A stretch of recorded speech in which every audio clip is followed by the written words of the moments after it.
Waalaikumsalam warahmatullahi Ya, bismillahirrahmanirrahim. wabarakatuh. Alhamdulillahirrahmanirrahim. Pada siang hari ini kita bisa berjumpa kembali ya dalam pembelajaran virtual karena kalian 12 MIA berapa ini? 12 MIA 3 ya? 3, Pak. Ya, 12 MIA 3 hari ini betul ya, jatahnya kalian untuk belajar secara daring ya. Jatahnya kalian untuk tidak ke sekolah ya, baik yang nomor genap maupun nomor ganjil ya, seluruhnya hari ini belajar secara daring ya. Hari ini saya mungkin tidak lama ya, hanya 30 menit saja. Saya hanya ingin membahas apa yang sudah kalian kerjakan, yaitu LKPD ya, lembar kerja peserta didik sintesis protein ya. Tolong dibuka buku tugasnya ya, semalam sudah saya koreksi ya, walaupun masih banyak yang belum mengumpulkan kayaknya ya. Semalam jam 12 malam saya ngoreksi kurang lebih baru 18 orang yang mengumpulkan ya. Silakan tolong dibuka buku tugasnya tentang sintesis protein ya. Ini akan kita bahas karena Bapak lihat ya, karena Bapak lihat masih banyak yang keliru, kurang pas ya jawabannya, terutama saat yang terutama untuk nomor 3 dan 4, yaitu tentang transkripsi dan translasi ya, kode-kode genetik menjadi asam amino ya, terutama saat mentranslasi, menerjemahkan menjadi asam amino, itu seharusnya kan yang ditranslasi adalah kode-kode genetik pada RNA duta atau kodon. Tapi banyak dari kalian yang masih mentranslasinya dari antikodon ya. Di soal memang saya suruh untuk mencari antikodon ya, yang nomor 3 itu. Nah, kalian banyak yang mentranslasikan menggunakan tabel kodon itu dari antikodonnya. Nah, itu akhirnya apa? Akhirnya salah semua ya asam aminonya. Jadi tolong dibuka lagi ya, buka buku tugasnya. Kemudian ini sudah join semua ya. Ya, sehingga nanti setelah hari ini mudah-mudahan semuanya clear untuk sintesis protein. Untuk berikutnya atau hari Jumat kita masuk ke pokok bahasan baru tentang pembelahan sel. Ya.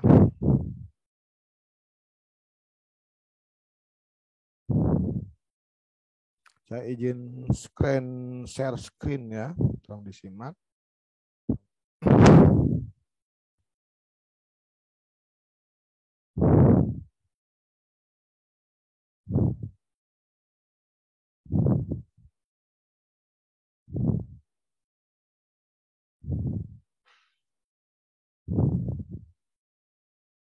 Yang kemarin ini soalnya udah kelihatan nggak? Kelihatan, Pak. Kelihatan ya. Mudah-mudahan siang-siang nggak nge-lag ini, tuh kalau nge-lag ampun dah. Ya. Baik, sambil simak buku tugasnya yang sudah kalian kerjakan. Baik, untuk nomor 1 ini ya, untuk nomor 1 kayaknya nggak ada masalah, hampir semuanya betul, yaitu tentang membandingkan antara tahap 1 dan tahap 2 sintesis protein ya, membandingkan antara transkripsi dan translasi baik dari lokasi dan hasilnya. Hampir semuanya tepat ya, cuman ada beberapa yang nggak tahu kelas 12 MIA 3 ada yang jawab kayak gini nggak ya. Pada saat menuliskan hasil translasi dikatakan ada yang menuliskan metionin ya. Bapak pahami, mungkin yang menjawab metionin itu beranggapan bahwa translasi itu yang pertama adalah AUG ya, translasi yaitu translasi pertama adalah hasil translasi terhadap star codon yaitu AUG yang ditranslasi menjadi metionin ya. Mungkin yang menjawab metionin karena dia pemahamannya bahwa transaksi yang pertama yaitu AUG ditranslasi menjadi metionin. Padahal kan seterusnya tetap terjadi untuk kodon-kodon berikutnya sampai ketemu stop kodon sehingga terbentuk rantai polipeptida yang utuh atau protein. Seperti itu. Untuk nomor 1 nggak ada masalah ya. Jadi transkripsi lokasinya di nukleus atau inti sel, hasilnya adalah RNA duta.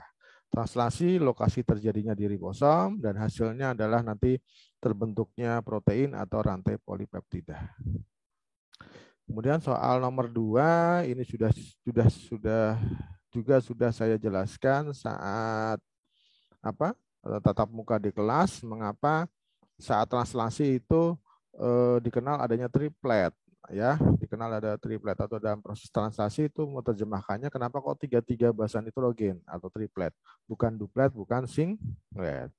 Saya kira semuanya juga hampir menjawab benar bahwa kalau duplet atau triplet maka kombinasi yang muncul kurang dari 20 ya. Padahal asam amino yang akan dikodekan atau yang akan menjadi penerjemahan dari kodon itu ada 20 jenis asam amino. Maka minimal kodon-kodonnya itu minimal 20 jenis gitu ya. Untuk cukup diterjemahkan menjadi 20 asam amino gitu ya. Kalau singlet atau basa satu asam amino nggak bakalan cukup, basanya cuma ada 4. Duplet kalau kombinasi 22 itu juga hanya terbentuk 16 duplet ya. Padahal asam aminonya adalah 20 ya. Jadi masih kurang ya. Ini Nandia, silakan Nandia. Nandia ada yang mau ditanyakan? Ada yang raise hand ini?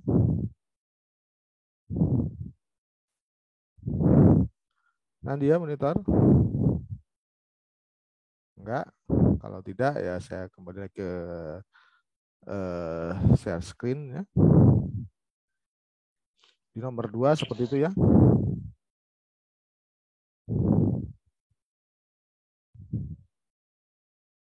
Nomor 2 seperti itu. Jadi alasannya hanya dengan triplet lah kombinasi yang cukup secara jumlah untuk diterjemahkan menjadi 20 jenis asam amino. Karena dengan triplet akan muncul 64 macam triplet. Cukup untuk diterjemahkan menjadi 20 jenis asam amino. Ya, untuk 64 macam kombinasi triplet itu ada pada tabel kodon. Nah, ini yang nomor 3. Nah, ini soal yang sering kali dijumpai untuk sintesis protein ya. Biasanya disuruh untuk mentranskripsi kemudian mentranslasi menjadi rantai asam amino ya. Kalau ketemu soal seperti ini, tolong pertama kali kalian identifikasi ya. Misalkan ada gambar potongan rantai DNA, tolong identifikasi mana yang rantai template, mana yang template ya. Nah, ini kebetulan yang merah adalah rantai cetakannya ya atau rantai template-nya. Di sini sudah ada kode-kode genetiknya. Ya, rantai template-nya sudah terlihat ada kode-kode genetiknya AGA, TAC, CAG, CGG dan seterusnya. Ya. Nah, pertanyaannya adalah kemudian kamu disuruh menentukan yang pertama A, triplet pada DNA non template-nya. Berarti kamu disuruh menentukan yang di sini, ya. Kemudian yang B, tentukan kodon-kodon pada RNA dutanya. Yang C, antikodon pada RNA T-nya. Kemudian yang D adalah urutan asam amino dan berapa jumlah asam amino yang menyusun protein yang terbentuk. Nah, seperti ini. Ya, untuk mempermudah pembahasannya, Bapak tampilkan dalam bentuk tabel. Ya, ini tabel DNA template-nya, ini DNA template-nya AGA, TAC, CAG, CGG, TTC dan seterusnya. Saya salin ke sini ya tadi ya dari potongan rantai tadi. Kemudian DNA non template atau DNA pasangannya. Berarti kalau AGA pasangannya T, CT. Ingat ya, A dengan T, G dengan C, A dengan T. Pasangan basa nitrogennya jangan sampai lupa. TAC berarti non template-nya ATG. CAG berarti gate TC, CGG berarti GCC dan seterusnya. Oh ya, C ini sama dengan S ya, citosin atau sitosin ya. C itu sama dengan S. Kalau kemarin kita di kelas pakai S ya, kalau di sini saya pakai C. Ya mudah-mudahan nggak bingung ya. Kemudian kodon yang B ya, kodon atau RNA duta, triplet pada RNA duta itu adalah ditranskripsi. RNA D kan hasil transkripsi. RNA-AD hasil transkripsi dari template. Ingat, dari template, bukan dari non-template. Maka kalau template-nya adalah AGA, DNA template-nya AGA, maka kodenya adalah UCU. A dengan ditranslasi jadi U karena RNA tidak punya timin. Maka A ditranskripsi jadi U.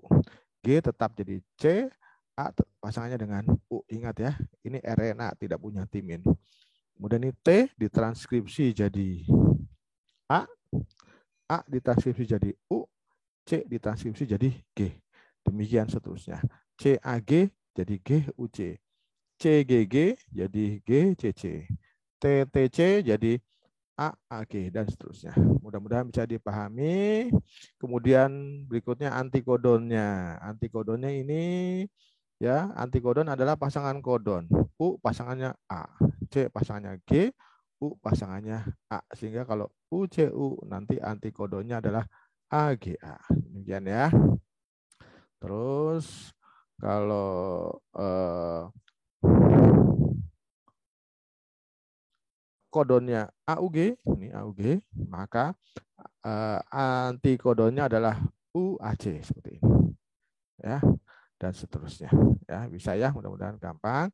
Kemudian asam amino yang tersusun apa? Nah, lihat ini yang asam amino itu harus menggunakan untuk menentukan asam amino harus menggunakan tabel yang saya lampirkan di bawah soal.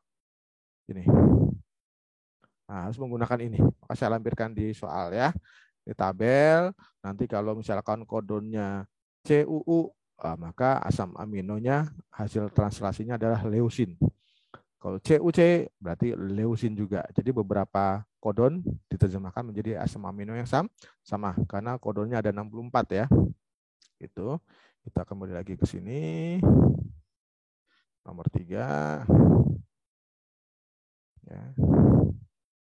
Ya, nomor 3 ya. Nah, kodon UCU ya, ingat kalau untuk translasi menjadi asam amino bukan dari antikodon ya, tapi kodon ya, dari UCU. Ini tidak ditranslasi. Kenapa? Karena dia berada di sebelum AUG. AUG ini dikenal sebagai star kodon. Ya, sekaligus diterjemahkan jadi metionin. Jadi kalau letaknya sebelum AUG tidak ditranslasi sehingga kosong sini ya. Kemudian AUG ditranslasi dengan menggunakan tabel tadi itu menjadi metionin star sekaligus menandai sebagai star dimulainya sintesis protein, dimulainya translasi. Kemudian GUC ya dengan menggunakan tabel kodon itu asam aminonya adalah valin. GCC itu ya, GCC ini asam aminonya adalah alanin. AAG asam aminonya adalah leusin. UA ya, kodon UUA asam aminonya adalah leusin. CAG asam aminonya adalah glutamin. Dan sampai kemudian ketemu ini UAG atau bisa juga UAA atau UGA. Itu adalah ketiga kodon tadi adalah merupakan stop kodon. Berarti sintesis protein berhenti. Ya, berhenti. Tidak dilanjutkan, akan dilanjutkan lagi kalau kemudian di sini ada kodon star lagi. Ya, ketemu star lagi, AUG lagi, berarti dimulai lagi sintesis protein. Berhenti lagi kalau ketemu stop. Mulai lagi kalau ketemu star atau AUG. Berhenti lagi kalau ketemu stop, UAA, UAG atau UGA dan demikian seterusnya. Ya.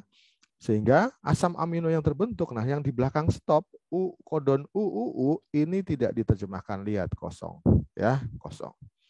Ya, sehingga asam amino yang terbentuk adalah hanya terdiri atau protein yang terbentuk hanya terdiri atas 7 buah asam amino dengan urutan metionin, valin, alanin, lisin, leusin, glutamin, arginin. Ya, demikian untuk yang nomor 3 ya. Mudah-mudahan yang sudah tepat bagus, berarti yang belum tepat masih salah tolong dikoreksi supaya tidak salah lagi. Ini ya, ini PDF ini pembahasan ini sudah saya share di GCR sebetulnya. Ya nanti kalian lihat di GCR masing-masing, di download boleh. Ya. Kemudian untuk nomor 4 sama soalnya, jadi tentang proses sintesis protein, transkripsi, dan translasi. Cuma bedanya kalau soal nomor 4 yang diketahui kode-kode genetik pada DNA non-template. Ini maka saya beri bold ya, saya kasih tebalin ini non-template. CTT, AGG, ATG, CCC, dan seterusnya. Yang ditanyakan lebih simpel, hanya ditanyakan kodon-kodon sama urutan asam aminonya. Oke, untuk pembahasan saya bikin tabel lagi seperti ini. Ini ada DNA non-template-nya, ini saya salin CTT, AGG, ATG, CCC, dan seterusnya. Yang ditanyakan adalah kodon, ya, kodon atau RNA duta. Tapi karena kita tahu kodon adalah pasangannya atau hasil transkripsi dari DNA template, maka kita tetap harus mencari DNA template-nya, pasangan dari non-template CTT. Maka ini kalau non-template ini, maka template-nya GAA. Kalau non-template-nya AGG, maka template-nya TCC dan seterusnya. Ya, seperti itu mudah. Kemudian baru kalau ketemu template-nya, DNA template-nya kita bisa langsung mentranskripsinya menjadi kodon atau RNA duta ya. Kalau GAA berarti CUU. TCC jadi AGG. Kalau TAC maka kodonnya adalah AUG. GGG maka kodonnya CCC dan seterusnya. Kalau sudah ketemu kodon, berarti tinggal menggunakan tabel tadi, ya, tabel kode-kode genetik untuk menentukan asam aminonya apa. Kalau AUG tadi kan start kodon ya, metionin. Berarti kodon-kodon sebelum AUG tidak usah ditranslasi menjadi asam amino kosong. Terus CCC ini jadi prolin, CGC jadi arginin, AUA jadi isoleusin, UUU jadi penilalanin, GUG valin, UGC adalah sistein, GAC asparagin, terus kemudian berhenti ini ketemu stop kodon, ya. Sehingga asam amino yang terbentuk ada 7 buah asam amino seperti itu. Ya, mudah-mudahan bisa diikuti dengan baik. Terus ada cara cepat nih. Kalau kamu perhatikan, misalkan kalau diketahui non-template, misalkan kamu ada ketemu soal seperti ini di pilihan ganda dengan waktu yang sangat terbatas. Kalau yang diketahui non-template, suruh mencari kodon, sebetulnya tidak usah mencari template. Ya, kalau kamu perhatikan, sebenarnya kodon, ya kodon, kode genetik pada RNA duta itu sama dengan non template, cuman tinggal T diganti U. Kalau ada T-nya diganti U. Seperti ini, CTT, maka kodonnya adalah CUU. Ini AGG, ya AGG, AGG, ini kan gak ada T-nya, berarti sama aja, AGG. Nah, ATG, ya non template-nya ATG, maka kodonnya AUG, tinggal T yang di tengah ganti U. Ini CCC, nggak ada T-nya, sama berarti CCC kodonnya seperti itu dan seterusnya. Ya, cara cepat. Kalau DNA template itu nanti sama dengan antikodon, tinggal T-nya diganti U. Misalkan diketahui DNA template kode-kode genetiknya seperti ini, ya. Maka antikodonnya adalah ya gampang saja, tinggal misalkan ini ada TCC, maka nanti antikodonnya pasti UCC. Nah, seperti itu ya. Itu cara cepatnya atau trik. Nah, ini triknya ada, saya tuliskan di sini. Jadi triplet pada DNA non-template itu sebenarnya sama juga, sama dengan kodon pada RNA duta, hanya tinggal mengganti T dengan U. Nah, seperti itu. Mudah-mudahan bisa diikuti.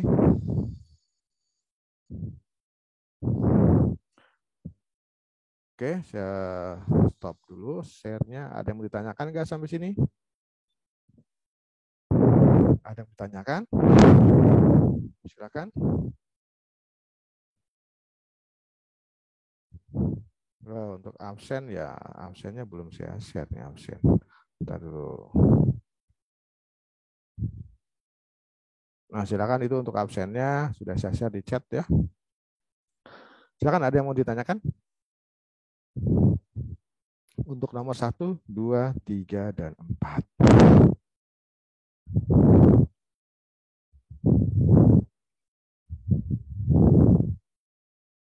Ada siapa nih? Nandia, Alika, Sakila, Rifki, Naswa, Fikri, Ratna, siapa ini? Zenadin Zidan, ada Raihan Fajri yang sudah hadir.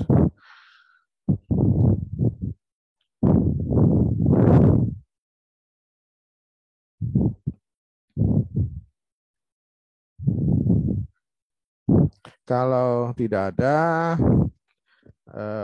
Bapak lanjut untuk nomor 5 ya. Nomor 5 ya. Di situ Bapak tanyakan mengapa ya. Bapak tanyakan mengapa pada rantai DNA apa?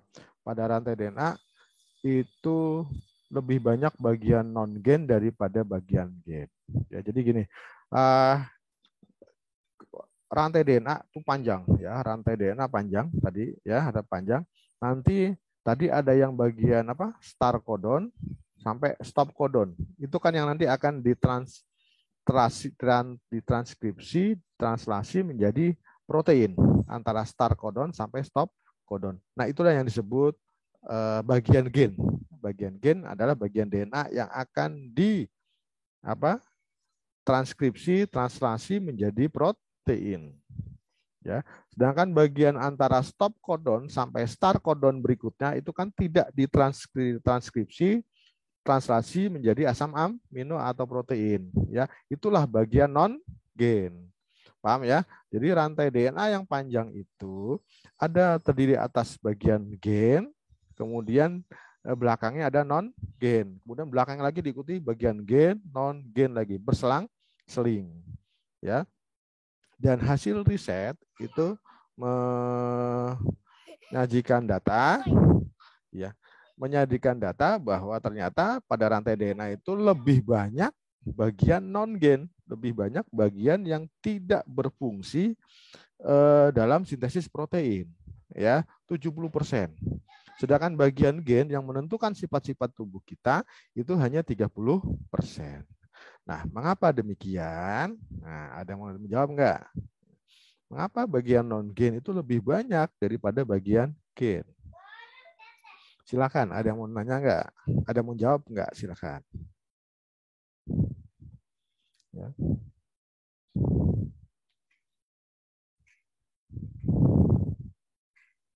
Ya, kenapa bagian non-gen pada rantai DNA kita itu lebih banyak daripada bagian gennya?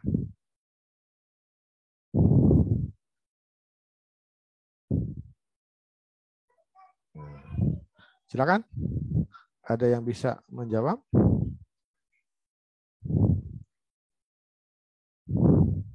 Mungkin Alika mungkin punya pendapatnya?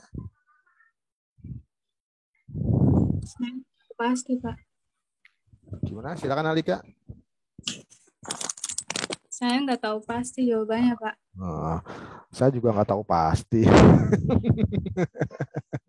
Baik, kurang lebih seperti ini ya. Itu ya memang kenapa sampai 70% ya bagian non-gen. Ya. Kenapa bagian non-gen sampai 70%? Itu adalah suatu kondisi ya, DNA kita seperti itu, suatu kondisi yang patut kita syukuri ya, suatu hal yang patut kita syukuri.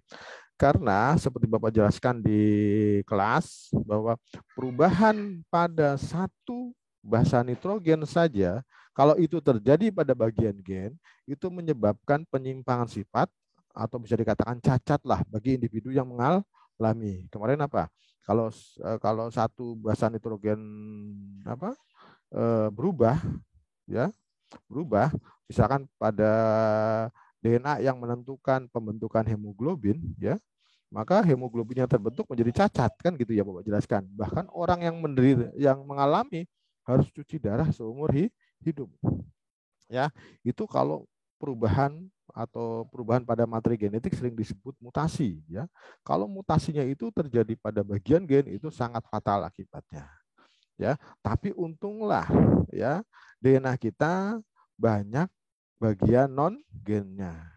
Dan peristiwa mutasi atau perubahan basa nitrogen itu bukan sesuatu yang yang jarang terjadi. Itu sangat mungkin terjadi pada DNA kita. Ya, karena kita tahu kondisi sekarang kan polusinya macam-macam, makanan yang masuk ke dalam tubuh kita zat kimianya macam-macam, itu bisa mempengaruhi DNA kita. Ya, itu bisa mempengaruhi DNA kita. Kalau itu kemudian zat-zat yang bisa mengubah DNA kita itu terkena pada bagian gen, itu akan fatal. Tapi untung DNA kita sebagian besar adalah bagian non gen, sehingga mutasi yang terjadi pada tubuh kita itu kemungkinan terjadi pada bagian non-gain yang 70%. Nah, seperti itu. Ya. Sama seperti bumi kita. Saya Bapak analogikan, saya upamakan bumi kita. Bumi kita 70% adalah lautan, di mana di situ tidak ada manusia. Ya, di lautan tidak ada manusia. 30% itu daratan. Daratan hanya 30%, sedikit. Yang dihuni manusia itu 30%, ya. Itu pun daratan 30% tidak semuanya dihuni manusia kan ya. Nah, gurun nggak ada manusianya di situ, ya. Dan mutasi saya ibaratkan meteor, ya. Mutasi pada materi genetik kita saya ibaratkan meteor, benda langit yang jatuh ke bumi. Ya, meteor itu bukan tidak pernah jatuh ke bumi, bahkan dikatakan sering jatuh ke bumi ya, tapi tidak kita dengar korbannya ya, jarang kita dengar korbannya ya, karena meteor itu jatuhnya kemungkinan besar di lautan dibandingkan di di daratan yang hanya 30%. Nah, seperti itu, atau mungkin jatuhnya di gurun yang sangat luas ya. Nah, seperti itu. Mutasi pun demikian. Mutasi sering terjadi pada DNA kita, ya. Tapi kemungkinan mutasi itu terjadi pada bagian DNA yang non-gen. Nah, seperti itu penjelasannya kenapa bagian DNA kita lebih banyak bagian non-gen. Sampai sini ada yang mau ditanyakan? Sudah jam 11, Bapak harus segera meluncur ke sekolah. Karena jam 11.30 harus offline dengan 12.05. Ada yang mau ditanyakan sama Jin?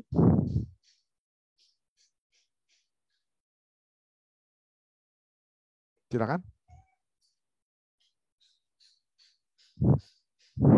Jelas ya semuanya? Jelas ya? Jadi kalau sudah jelas, ayo silakan. Nadia.